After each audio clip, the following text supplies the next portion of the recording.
Hi everyone, I'm going to read another chapter. Today's chapter is The Christmas Horses. I did preview it and there are no pictures in this chapter, so sorry everyone. Here we go. Grasshopper weather was strange weather. Even at Thanksgiving there was no snow. The door of the dugout was wide open while they ate Thanksgiving dinner. Laura could see across the bare willow tops, far over the prairie, to the place where the sun would go down. There was not one speck of snow. The prairie was like soft yellow fur. The line where it met the sky was not sharp now. It was smudged and blurry.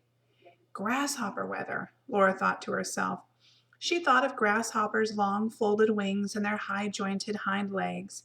Their feet were thin and scratchy. Their heads were hard with large eyes on the corners, and their jaws were tiny and nibbling.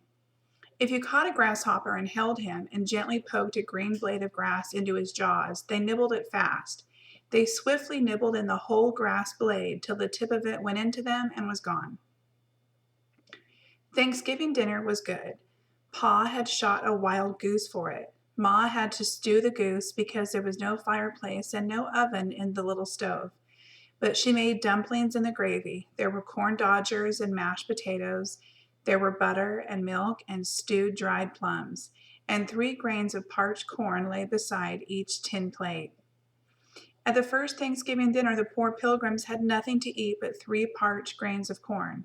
Then the Indians came and brought them turkey, so the pilgrims were thankful.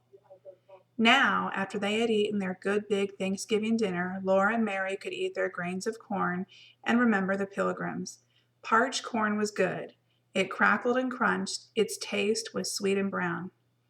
Then Thanksgiving was past, and it was time to think of Christmas. Still, there was no snow and no rain. The sky was gray, the prairie was dull, and the winds were cold. But the cold winds blew over the top of the dugout. A dugout is snug and cozy, said Ma, but I do feel like an animal penned up for the winter. Never mind, Caroline, Pa said. We'll have a good house next year. His eyes shone and his voice was singing, and good horses and a buggy to boot. I'll take you riding, dressed up in silks. Think, Caroline, this level, rich land, not a stone or stump to contend with, and only 3 miles from a railroad. We can sell every grain of wheat we raise. Then he ran his fingers through his hair and said, I do wish I had a team of horses. Now, Charles, said Ma, here we are, all healthy and safe and snug with food for the winter. Let's be thankful for what we have. I am, Pa said, but Pete and Bright are too slow for harrowing and harvesting. I've broken up that big field with them, but I can't put in all that wheat without horses. Then Laura had a chance to speak without interrupting. She said, There isn't any fireplace. Whatever are you talking about? Ma asked her. Santa Claus, Laura answered. Eat your supper, Laura, and let's not cross bridges till we come to them, said Ma. Laura and Mary knew that Santa Claus could not come down a chimney where there was no chimney. One day Mary asked Ma how Santa Claus would come. Ma did not answer. Instead, she asked, What do you girls want for Christmas? She was ironing. One end of the ironing board was on the table and the other on the bedstead. Pa had made the bedstead that high on purpose. Carrie was playing on the bed and Laura and Mary sat at the table. Mary was sorting quilt blocks and Laura was making a little apron for the rag doll Charlotte. The wind howled overhead and whined in the stovepipe, but there was no snow yet. Laura said, I want candy. So do I, said Mary, and Carrie cried, Tandy? And a new winter dress, and a coat, and a hood, said Mary. So do I, said Laura, and a dress for Charlotte, and Ma lifted the iron from the stove and held it out to them. They could test the iron. They licked their fingers and touched them, quicker than quick, to the smooth, hot bottom. If it crackled, the iron was hot enough. Thank you, Mary and Laura, Ma said. She began carefully ironing around and over the patches on Pa's shirt. Do you know what Pa wants for Christmas? They did not know. Horses, Ma said. Would you girls like horses? Laura and Mary looked at each other. I only thought, Ma went on, if we all wished for horses and nothing but horses, then maybe. Laura felt queer. Horses were every day. They were not Christmas. If Pa got horses, he would trade for them. Laura could not think of Santa Claus and horses at the same time. Ma, she cried, There is a Santa Claus, isn't there? Of course there's a Santa Claus, said Ma. She set the iron on the stove to heat it again.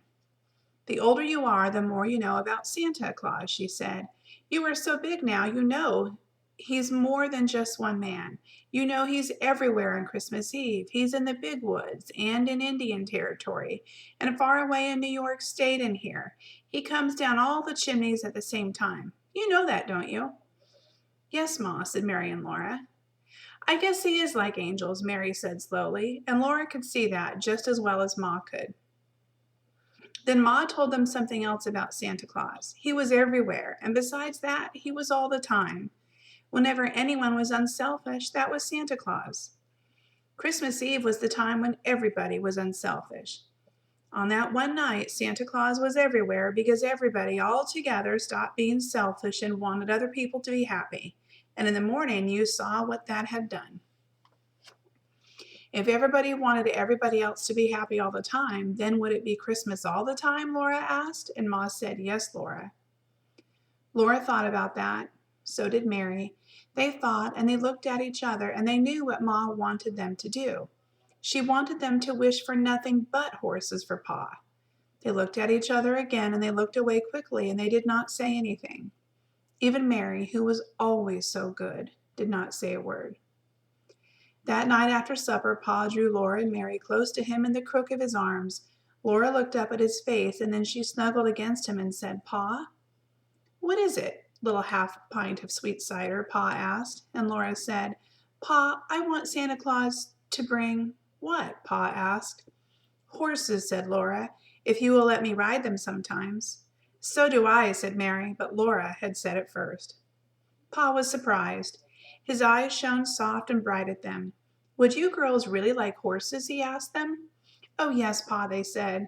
In that case, said Pa, smiling, I have an idea that Santa Claus will bring us all a fine team of horses. That settled it. They would not have any Christmas, only horses. Laura and Mary soberly undressed and soberly buttoned up their nightgowns and tied their nightcap strings. They knelt down together and said, Now I lay me down to sleep. I pray the Lord my soul to keep. If I should die before I wake, I pray the Lord my soul to take. And please bless Pa and Ma and Carrie and everybody and make me a good girl forever and ever. Amen. Quickly, Laura added in her own head, and please make me only glad about the Christmas horses forever and ever. Amen again.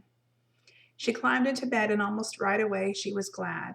She thought of horses, sleek and shining, of how their manes and tails blew in the wind, how they picked up their swift feet and sniffed the air with velvety noses and looked at everything with bright, soft eyes, and Pa would let her ride them. Pa had tuned his fiddle and now he set it against his shoulder. Overhead, the wind wailing lonely in the cold dark, but in the dugout, everything was snug and cozy. Bits of firelight came through the seams of the stove and twinkled on Ma's steel knitting needles and tried to catch Pa's elbow. In the shadows, the bow was dancing on the floor, Pa's toe was tamping, and the merry music hid the lonely crying of the wind. And that's the end. Our next chapter is called A Merry Christmas. I can't wait for that. I know we all love the Christmas chapters. So that was the end of the Christmas horses. I hope you guys enjoyed it, and I will read another chapter tomorrow. Bye for now.